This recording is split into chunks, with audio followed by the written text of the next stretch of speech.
The men in suits arrived on October 18, 1996, exactly 6 days after I'd submitted the DNA results to the university.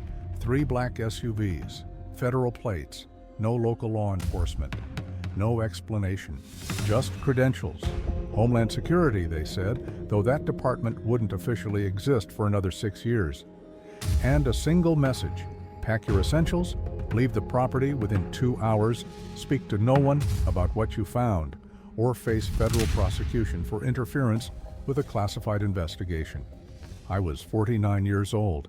I'd owned this land in Washington State for 12 years, and 6 weeks earlier, while excavating for a new well, I'd found something buried 15 feet down, wrapped in what looked like old canvas, preserved remarkably well by the clay soil. A body, 7 feet tall, covered in reddish-brown hair. Not human. Not any animal I recognized. I'd done the right thing, called the sheriff. They'd called the state police, who'd called someone else, who'd sent samples to the university. And the DNA results that came back had changed everything. Unknown primate, closest match 96% human, but not human, something else, something that shouldn't exist. And now they were taking my land, sealing the site, making me disappear, because I'd found proof. Real, undeniable scientific proof that Bigfoot was real, and they couldn't let that become public. My name is David Morrison. I'm 71 years old now. This story is about what I found on my property in 1996, about what happened when I tried to do the right thing, about government secrets and species that officially don't exist, but unofficially are protected, and about why some truths can never be told. Until now, until I'm old enough that I don't care about consequences anymore. This is what really happened when DNA proved Bigfoot was real. August 1996. I was 49 years old, owned 40 acres in the Cascade Mountains of Washington State, bought it in 1984, built my house myself, lived alone, worked from home as a software consultant. Perfect life. Private, peaceful. Mine. August 23, 1996. I was excavating for a new well. My old well was running dry. Summer had been hot. Water table was dropping. I'd hired a local driller, Bob Martinez, worked in the area for 20 years, professional, knowledgeable. We were digging test holes around my property, trying to find the right spot, find a good aquifer, deep enough for reliable water, close enough to the house to be practical. 4th test hole. Northeast corner of my property, about 200 yards from the house. The drill hit something at 15 feet. Not rock. You can hear rock. Solid. Definitive. Not clay. The drill pushes through clay. This was different. Made the drill jam. Made a sound like tearing fabric. Like the bit was catching on something flexible. Something that shouldn't be 15 feet underground. Bob pulled up the drill, examined the bit. Got fabric caught here? Canvas, maybe? Old military tent? Settlers used to bury garbage sometimes. We should dig it out by hand. Make sure it's nothing important before we drill through it. We grabbed shovels, started digging carefully, expanding the hole, going wider rather than deeper. Within an hour, we'd exposed an area about 4 feet by 8 feet, and we could see it clearly. Canvas, heavy duty, military green, old. You could tell by the degradation around the edges, wrapped around something large, something roughly rectangular, something shaped like a body, human-sized. But the proportions were off. Too tall, maybe 7 feet, too broad in the shoulders, maybe 3 feet across, not normal human dimensions. Bob, I said slowly, I think this might be a burial. This might be human remains. We need to stop. Call authorities. Bob agreed immediately. He'd found bodies before, during construction, old graves, pioneer burials. You learn to recognize them. Learn to stop immediately. Learn to protect the site and call law enforcement. Let them determine what it is. Let them handle it properly. We covered the excavation with tarps, marked the area with stakes and tape, protected it from weather and animals. Then I called the sheriff. Sheriff Tom Anderson arrived within an hour, brought Deputy Mills with him. I'd met Anderson before. Small community, everyone knows everyone, good man, fair, competent. He examined the site carefully, took photos, made notes, then called for assistance. This is beyond our resources. If this is human remains, we need state police. We need a medical examiner. We need to do this right. State police arrived that evening. Detective Sarah Chen, experienced, professional. She brought proper excavation equipment. Archaeologists use special tools for delicate excavation. She had brushes, trowels, screens, everything needed to uncover remains without damaging them. And she brought Dr. James Patterson, the county medical examiner. They worked carefully, methodically, taking hours, documenting everything, photography at every stage, measurements, sketches, building a complete forensic record. They exposed the canvas fully, could see the whole package now, 7 feet long, 3 feet wide, wrapped carefully, multiple layers of canvas, tied with rope that had mostly degraded, but was still partially intact. This wasn't random burial, this was careful, formal. Someone had taken time to do this properly. We need to unwrap it, Dr. Patterson said. See what we're dealing with. But we'll do it here, document everything in situ before we move anything. They cut the ropes carefully, preserved pieces for analysis, started peeling back the canvas layers, outer layer, middle layer, inner layer. Each one documented, each one revealing more of what was beneath. And when they finally exposed the body itself, everyone stopped. Just stopped, staring, trying to process what we were seeing. A body, definitely a body, but not human, not exactly. 7 feet tall, I'd been right about that. Covered entirely in hair, not fur, hair, reddish brown, long, thick, like human body hair, but covering everything. The face was exposed. Clay soil had kept it relatively preserved, mummified partially, desiccated, but recognizable. And the face was wrong. Not human, not ape, something between, something unique. The skull shape was humanoid. Round cranium, forward-facing eyes, but the brow ridge was pronounced, heavy, like Neanderthal. The nose was flat, broad, the jaw was massive, prognathous, jutting forward. The teeth were visible through partially opened lips, large, strong, omnivore teeth, not carnivore, not herbivore, designed for varied diet, like human teeth but bigger, stronger. The hands were visible, large, massive, fingers maybe 8 inches long, thick, powerful, but 5 fingers, opposable thumb, fingernails, not claws. Human configuration but scaled up, built for power. The body overall was humanoid, bipedal structure, broad shoulders, narrow waist, long arms, shorter legs, proportionally than human, built for strength and power rather than endurance running. Different, unique, impossible. What the hell are we looking at? Detective Chen asked quietly. Dr. Patterson was circling the body, examining from every angle, taking photos, making observations. I don't know. I've been a medical examiner for 30 years. I've seen everything, every type of human variation, every type of animal. This is, I don't know. It's not human, not modern human, but it's not any animal I can identify either. The skeletal structure is hominid, bipedal, intelligence capable based on cranial capacity, but it's not in any textbook, not in any database I know. This is unprecedented. He took samples, hair from multiple locations, tissue samples where possible, difficult because of desiccation, bone samples from areas that wouldn't compromise the remains, each sample carefully documented, chain of custody maintained. This was potentially the most important forensic case any of them had ever handled. They were treating it accordingly. Detective Chen was documenting the burial itself, the depth, the location, the canvas, the rope. This canvas is military, World War II era, 1940s manufacture based on the weave pattern and dye. The rope is hemp, natural fiber, consistent with that era. This wasn't buried recently. This has been here decades, 50 years minimum. maybe more. She photographed the site from every angle, took soil samples, documented the stratigraphy, the layers of soil above the burial. 15 feet of undisturbed earth. No signs of recent digging. This had been here a long time.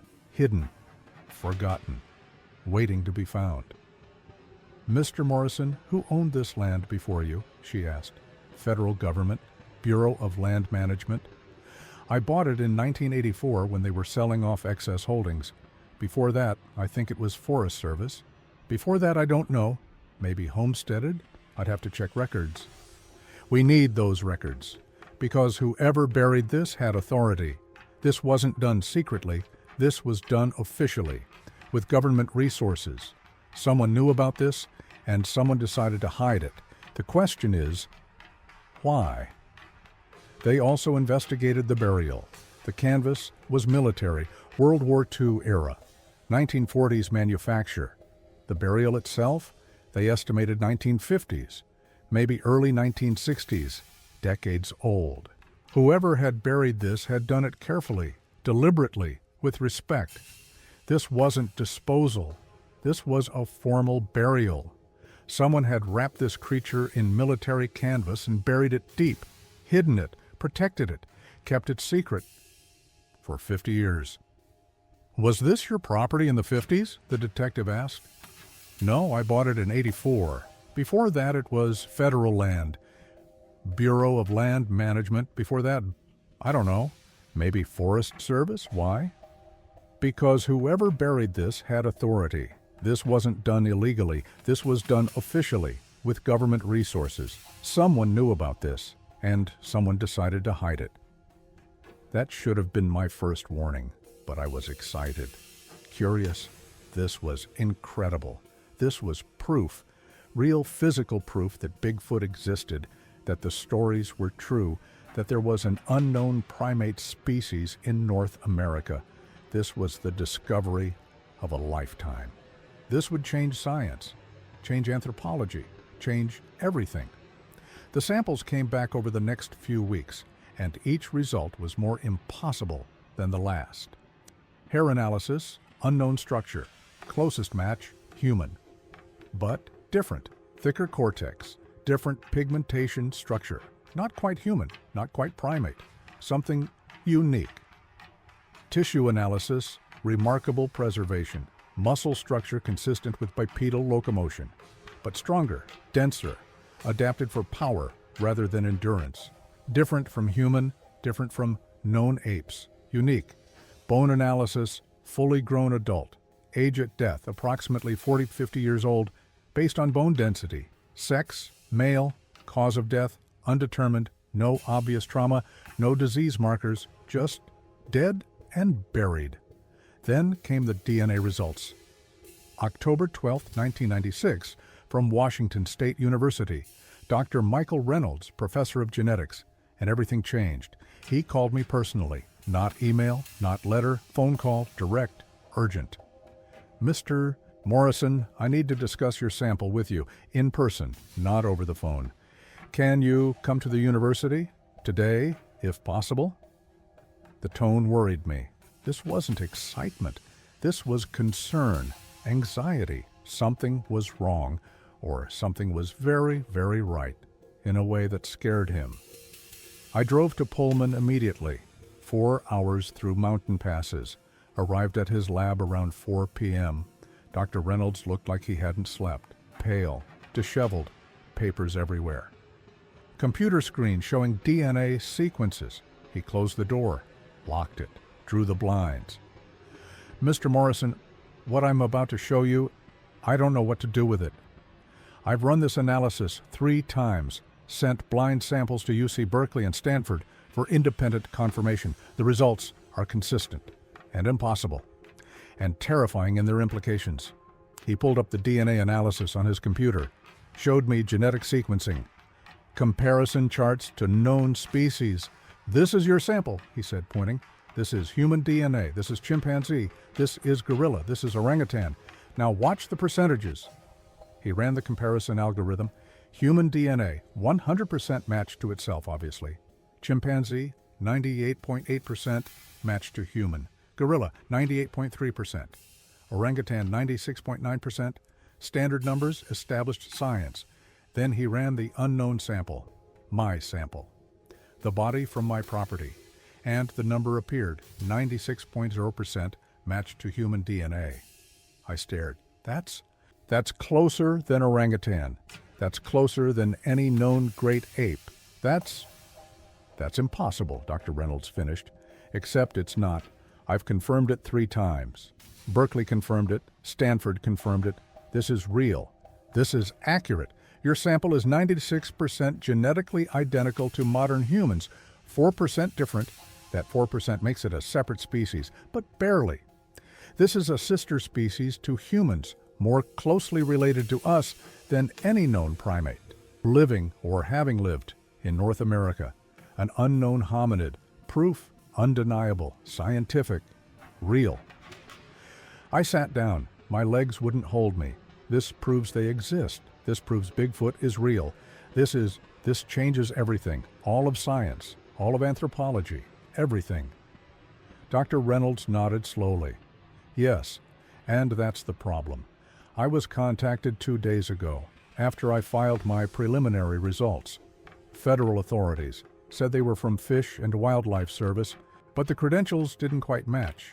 The protocols were wrong. They asked, very politely, very professionally, if I would delay publication, allow for additional testing, give them time to verify the implications before going public. They're trying to suppress it, I said. They don't want this published. I don't think it's suppression. I think it's panic.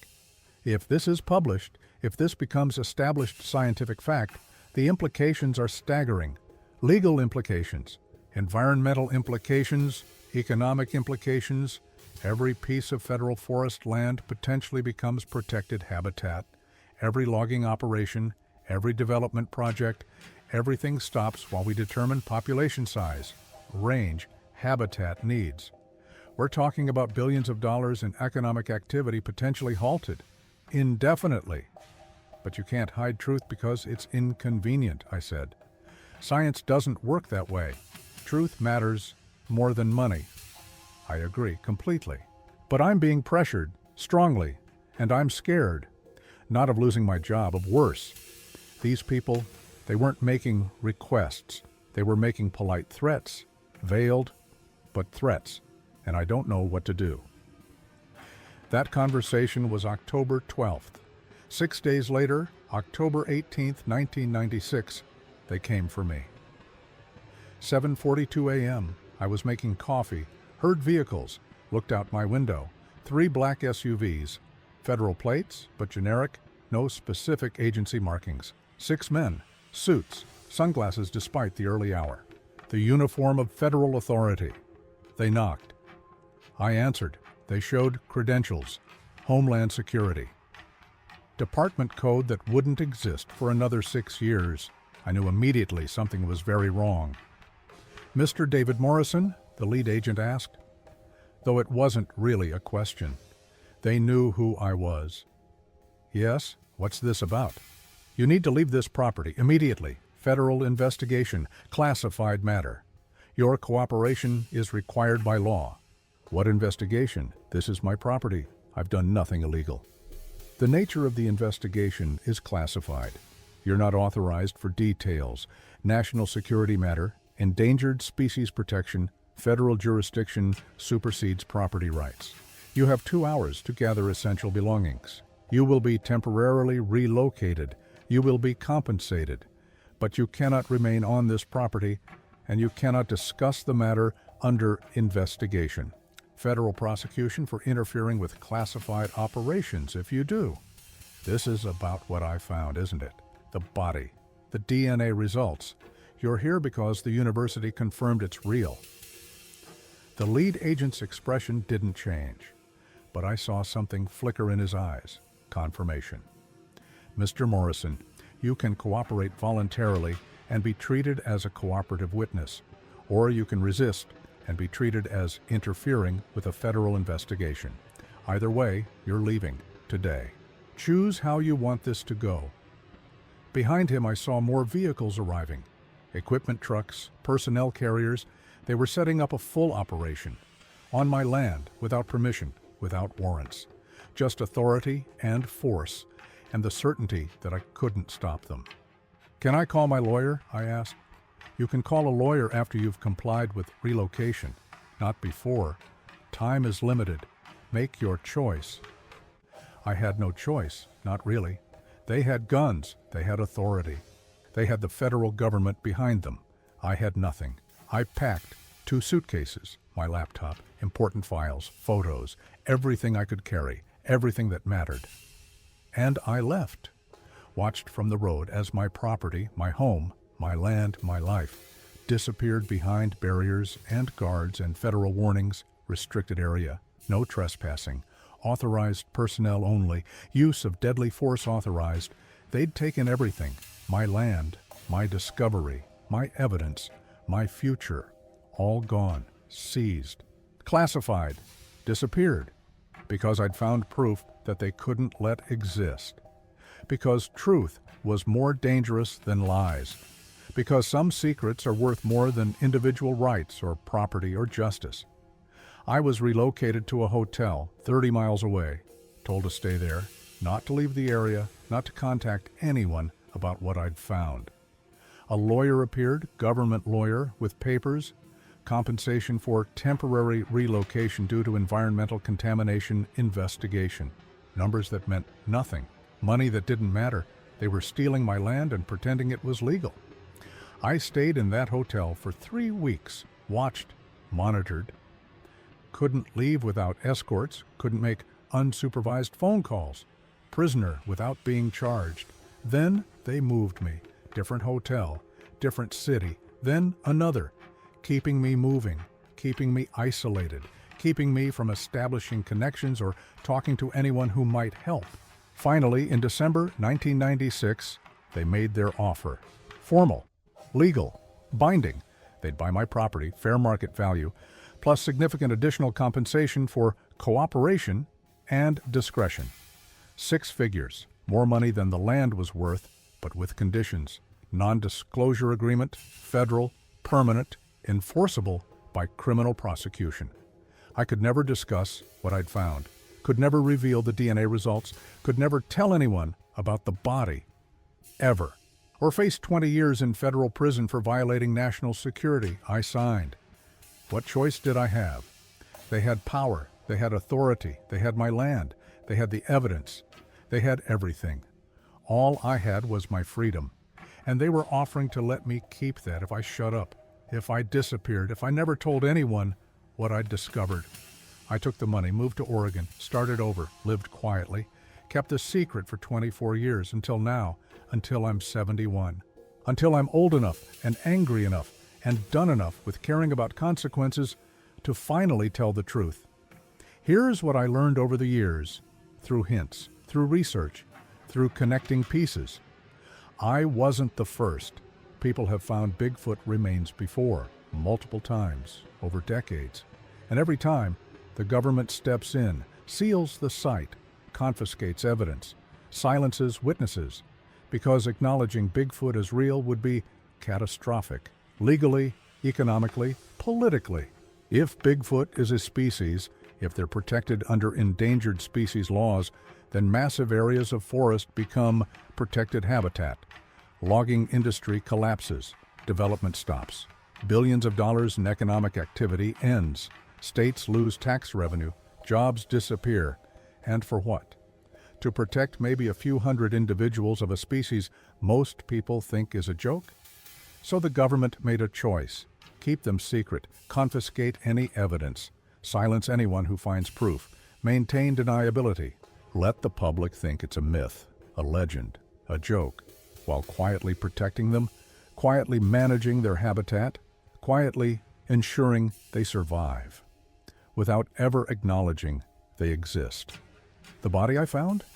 It was buried in the 1950s, during government land surveys. Someone, Forest Service, military, someone official, encountered Bigfoot, killed one accidentally, or found one dead, and had to make a choice, report it and cause chaos, or bury it, and keep the secret. They chose secret, buried it deep, marked the location in classified files, forgot about it, until I dug it up 40 years later, and now they have it back, and the secret is safe. Except for me and this story that I'm finally telling, because I'm old, because I'm angry, because truth matters even when it's inconvenient, even when it's classified, even when it threatens industries and economies and comfortable lives. I found Bigfoot buried on my property. DNA confirmed it was real. An unknown hominid, 96% human, living in North America. Proof, undeniable, scientific, real. And they made me disappear, took my land, took the evidence, made me sign away my rights to ever tell anyone, made the discovery vanish like it never happened. But it did happen. I found proof. I saw the DNA results. I held samples in my hands. I know what's real, and I know what the government is hiding, and now you know too. That's my legacy. That's my rebellion. That's my truth after 24 years of enforced silence. They can't stop me anymore. I'm too old, too tired, too done with caring. So here it is, the truth. Bigfoot is real. The government knows, and they'll do anything to keep that secret. Anything.